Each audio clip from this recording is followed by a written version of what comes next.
আসসালামু আলাইকুম। কেমন আছেন সবাই? আশা করি সবাই ভালো আছেন। আমিও আল্লাহর রহমতে ভালো আছি। আমার হাতের পালা দেশি মুরগি জবাই করব। আমার জামাই দেশি মুরগি খুব পছন্দ করে।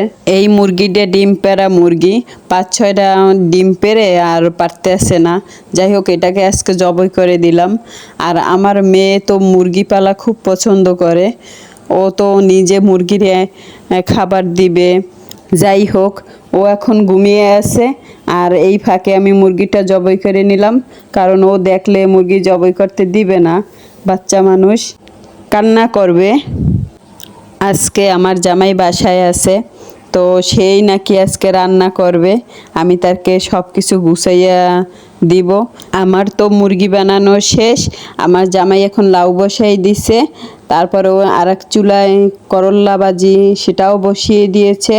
এখন আমি আমার জামাইকে মুরগিটা ধুয়ে গুছাইয়ে দেব, সে নাকি রান্না করবে। আজকে শনিবার, আমার জামাই বাসায়ই থাকে। শুক্র শনি 2 দিন আমার জামাই বাসায় থাকে। তার কোর্ট বন্ধ। যাই হোক, আমি মুরগিটা ধুয়ে দিচ্ছি। আমার কতদিন ধরে শরীরটাও তেমন ভালো না।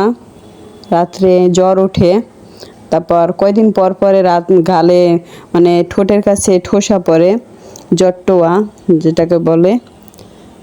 সবাই আমাদের জন্য দোয়া করবেন।